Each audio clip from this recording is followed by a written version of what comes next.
Siasat Peri Pohon. Alkisah di sebuah kerajaan yang makmur, hiduplah seorang peri kecil yang ramah dan baik hati. Pada suatu hari, sang raja mengundang peri itu ke istana. Sang raja bermaksud untuk memberikan tugas baru kepadanya. Peri itu pun datang ke sebuah acara perjamuan makan malam yang diadakan oleh sang raja. Akhirnya kau datang juga, Peri. Ada apa, Paduka Raja? Kenapa aku dipanggil ke istana? Aku punya tugas baru untukmu, wahai Peri. Tugas baru? Tugas apakah itu, Raja?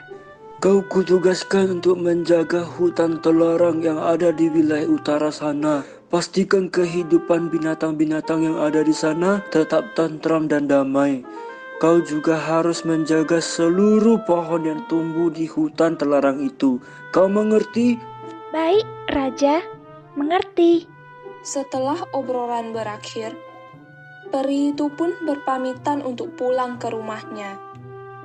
Peri itu mempersiapkan diri untuk menjalani tugasnya di hutan terlarang yang berada di wilayah utara kerajaan. Dimasukkannya seluruh pakaian dan perbekalan yang akan dia gunakan selama perjalanan ke hutan terlarang. Setelah semuanya siap, peri itu pun beristirahat. Keesokan harinya, saat matahari mulai menyingsing di ufuk timur, peri itu sudah bersiap untuk menjalankan tugasnya menjaga hutan terlarang sesuai dengan yang diperintahkan oleh sang raja. Dia bergegas meninggalkan rumahnya. Sang raja dan penduduk kerajaan lainnya menyambut peri itu di jalan untuk mengucapkan salam perpisahan. Selamat jalan, berhati-hatilah. Aku berharap kau bisa melaksanakan tugasmu ini dengan baik. Terima kasih, Raja. Saya pasti akan berusaha menjalankan tugas ini sebaik mungkin.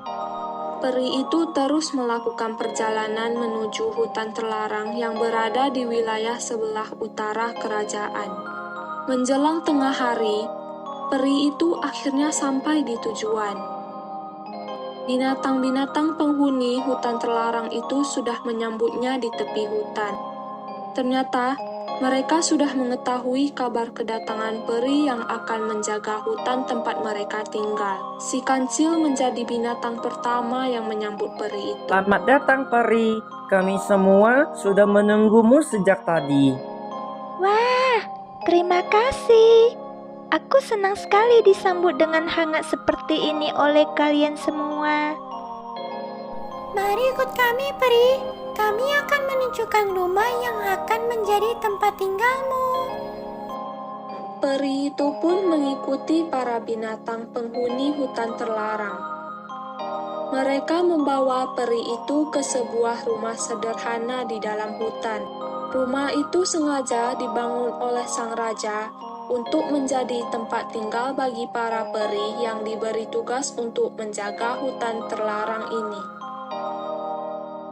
Walaupun tak terlalu mewah, rumah itu cukup luas.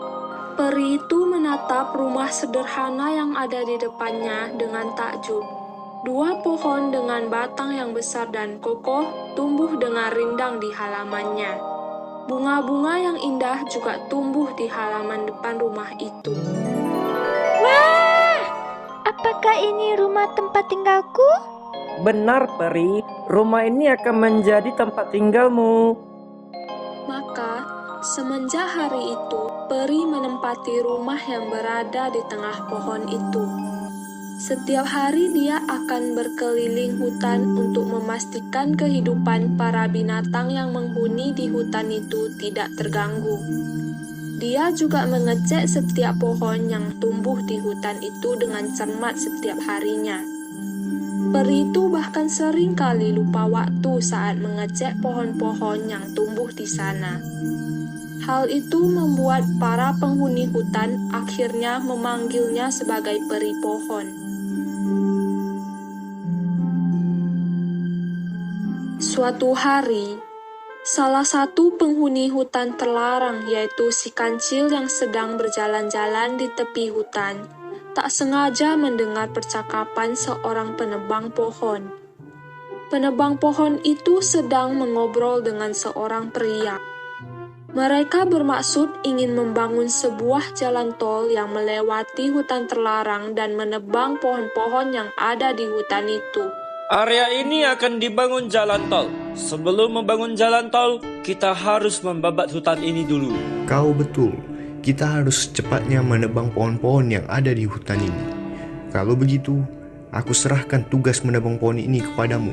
Lakukan dengan cepat, agar kita bisa segera membangun jalan tol. Baiklah, aku akan secepatnya menebang pohon-pohon yang ada di hutan ini. Si kancil yang mendengar obrolan penebang pohon itu segera berlari untuk menemui si peri pohon di rumahnya. Sesampainya di rumah si peri pohon, si kancil segera melaporkan obrolan para penebang pohon itu. Gawat peri, gawat. Ada apa, Kancil? Kenapa kau panik seperti itu? Gawat peri, aku melihat para penebang pohon akan datang menebang pohon-pohon di hutan ini. Mereka akan membangun jalan tol. Kita tidak boleh membiarkan hal itu terjadi peri. Kita harus menghalangi mereka dengan segala cara. Ya, kau betul, Kancil. Kita tidak boleh membiarkan pohon-pohon yang ada di hutan ini ditebang. Kalau begitu, aku tugaskan kau untuk mengumpulkan para binatang penghuni hutan ini sekarang juga. Kita akan mendiskusikan langkah apa yang harus kita ambil untuk menghentikan para penebang pohon itu. Si kancil segera melaksanakan tugas yang diberikan oleh si peri pohon. Dia mengundang seluruh penghuni hutan terlarang itu untuk berkumpul di rumah si peri pohon. Tak lama kemudian, para binatang penghuni hutan terlarang sudah berkumpul di sana. Kenapa kami semua dikumpulkan, wahai peri? Apakah terjadi sesuatu di hutan ini? Si kancil memberitahuku kalau ada 2 orang penebang pohon yang ingin menebang pohon-pohon di hutan ini. Mereka ingin membangun jalan tol. Aku memanggil kalian semua untuk mendiskusikan apa yang harus kita lakukan untuk menghentikan ulah para penebang pohon itu. Para binatang penghuni hutan terlarang saling pandang. Si kancil akhirnya memberikan saran untuk menyerang para penebang pohon itu sebelum mereka melancarkan aksinya. Aku punya usulan peri. Bagaimana kalau kita semua menyerang para penebang pohon itu di rumahnya? Aku tahu di mana rumah mereka. Jangan, sangat berbahaya kalau kita menyerang mereka. Para penebang pohon itu pasti memiliki senapan. Aku tidak akan membiarkan kalian terluka, karena aku telah diperintahkan oleh Sang Raja untuk melindungi kalian semua. Lalu bagaimana, peri? Apa yang harus kita lakukan? Begini saja, besok pagi aku akan mendatangi para penebang pohon itu. Aku akan berbicara secara baik-baik dengan mereka. Aku akan membujuk mereka untuk membatalkan niatnya yang ingin menebang pohon-pohon di hutan ini. Para binatang penghuni hutan terlarang setuju dengan usulan si peri pohon. Maka keesokan paginya, si peri pohon segera berangkat untuk menemui para penebang pohon. Si kancil yang memberitahu tempat tinggal para penebang pohon itu. Tak lama kemudian, peri pohon pun sampai di rumah para penebang pohon. Dia segera mengetuk pintu rumah itu dan salah satu penebang pohon itu pun keluar. Siapa kau? Mau apa kau datang ke rumahku? Halo, perkenalkan, aku adalah peri pohon. Aku yang ditugaskan oleh Sang Raja untuk menjaga hutan terlarang di sebelah utara sana. Oh, jadi kau adalah peri yang ditugaskan untuk menjaga hutan yang akan kami tebang. Ada apa kau datang kemari? Aku hanya melaksanakan tugasku untuk melindungi hutan itu. Aku datang kemari untuk memintamu membatalkan niatmu menebang pohon-pohon yang ada di hutan terlarang. Mendengar permintaan si peri pohon, si penebang pohon terdiam. Tak lama kemudian, penebang pohon itu malah tertawa terbahak-bahak. Hahaha, kau ingin memintaku berhenti menebang pohon-pohon di hutan itu? Jangan bermimpi, aku sudah merencanakan penebangan pohon-pohon di hutan itu sejak lama dan tak ada seorang pun yang bisa menghentikannya. Jadi sekarang lebih baik kau pulang saja, karena sampai kapanpun aku tidak akan membatalkan niatku untuk menebang pohon-pohon di hutan itu. Setelah berbicara seperti itu, si penebang pohon langsung menutup pintu rumahnya dengan keras. Peri pohon pun akhirnya terpaksa pulang kembali ke tempat tinggalnya yang ada di tengah hutan. Malam harinya, dia kembali mengumpulkan para binatang di rumahnya untuk membicarakan hasil pertemuannya dengan penebang pohon. Bagaimana peri? Apakah kau berhasil? Apakah mereka mau menghentikan niatnya untuk menebang pohon-pohon ini? Peri pohon menggeleng dengan lesu. Maaf, aku tidak berhasil membujuk mereka. Lalu bagaimana, Peri? Apa yang harus kita lakukan? Sudah ku bilang, lebih baik kita serang saja para penebang pohon itu di rumahnya. Pokoknya kita tidak boleh membiarkan mereka menebang pohon-pohon yang ada di hutan ini. Si Kancil betul, Peri. Kita serang saja para penebang pohon itu di rumahnya. Peri pohon tetap menolak usulan dari para binatang.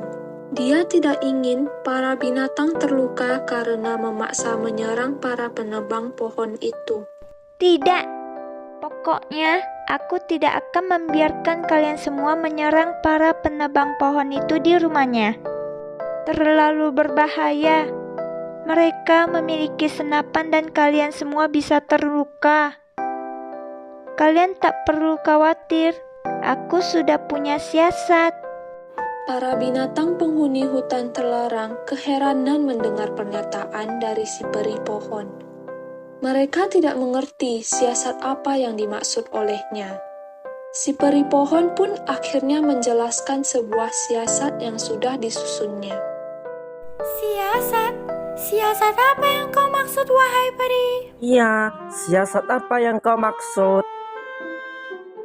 Ternyata, setelah pulang dari rumah para penebang pohon itu, si peri pohon sempat mampir ke sarang lebah yang berada di salah satu pohon besar yang tumbuh di hutan terlarang. Peri pohon meminta bantuan Ratu Lebah untuk menghentikan para penebang pohon. Begini, sebelum aku pulang kemari, aku sempat menemui si Ratu Lebah di sarangnya yang ada di sebuah pohon besar di tepi hutan sana. Para penebang pohon itu pasti akan menebang pohon-pohon yang berada di tepi hutan terlebih dahulu. Aku meminta bantuan si Ratu Lebah untuk mengerahkan para prajurit lebah untuk menyengat para penebang pohon itu. Tapi Peri, tadi kau bilang kita tak boleh menyerang para penebang pohon itu karena mereka bisa saja melukai kita. Ya, aku melarang kalian untuk menyerang para penebang pohon itu karena ukuran tubuh kalian besar. Para penebang pohon itu bisa saja melukai kalian semua dengan senapan yang mereka punya. Tapi, para penebang pohon itu tidak mungkin bisa melukai pasukan lebah karena tubuh mereka yang sangat kecil. Bahkan lebih kecil dari peluru senapan yang dimiliki oleh para penebang pohon itu. Para binatang penghuni hutan terlarang menganggukkan kepalanya setelah mendengar penjelasan dari si peri pohon. Mereka mengakui siasat peri pohon itu memang sangat cerdik. Waktu yang ditunggu pun akhirnya tiba. Para penebang pohon sudah bersiap dengan gergaji besar yang akan digunakan untuk menebang pohon-pohon yang tumbuh di hutan terlarang. Sementara peri pohon dan para binatang penghuni hutan terlarang bersembunyi di balik semak-semak yang tak jauh dari sana. Ternyata perkiraan peri pohon benar.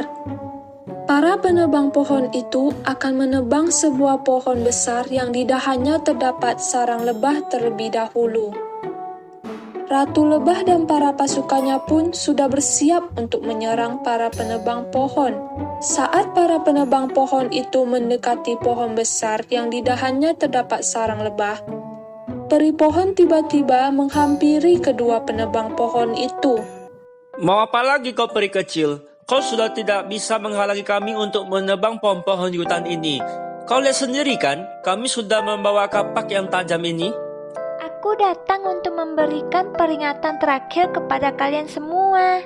Jangan pernah menebang pohon-pohon yang ada di hutan ini, atau kalian akan menerima akibatnya. Hahaha, kami tidak takut dengan ancaman dari peri kecil sepertimu. Sekarang pergilah dan jangan ganggu pekerjaan kami. Benar, menyingkirlah, atau kaulah yang akan menerima akibatnya. Peri pohon pun menjauh dari tempat itu. Sementara para penebang pohon mulai mendekati sebuah pohon besar. Para penebang pohon itu tidak menyadari kalau di dahan pohon yang akan mereka tebang itu terdapat sebuah sarang lebah yang besar, dengan pasukan lebah yang sudah siap untuk menyerang mereka dengan sengatnya.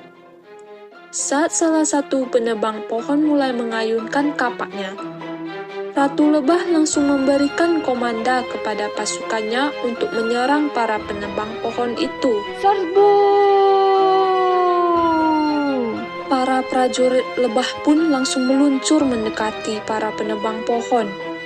Tanpa ampun mereka menyengat para penebang pohon itu di sekujur tubuhnya, di wajah, di tangan, dan juga di kaki. Para penebang pohon yang terkejut itu berusaha menghalau para lebah yang menyengat mereka. Tapi tentu saja hal itu sia-sia, karena jumlah pasukan lebah jauh lebih banyak dibanding mereka.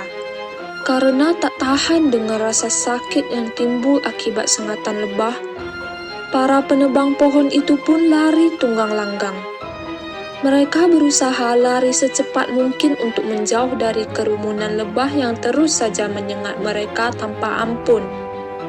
Para penebang pohon itu juga melupakan niatnya untuk menebang pohon-pohon yang ada di hutan terlarang itu. Melihat para penebang pohon yang sudah kabur meninggalkan hutan itu, peri pohon dan para binatang akhirnya keluar dari tempat persembunyian. Mereka berteriak girang, merayakan kemenangan mereka yang berhasil mengusir orang-orang yang berniat menebang pohon-pohon yang tumbuh di hutan terlarang. Dan semenjak saat itu, para penebang pohon tidak pernah lagi kembali ke hutan terlarang untuk menebang pohon-pohon yang tumbuh di sana. Para binatang penghuni hutan terlarang pun hidup tentram selamanya bersama si peri pohon.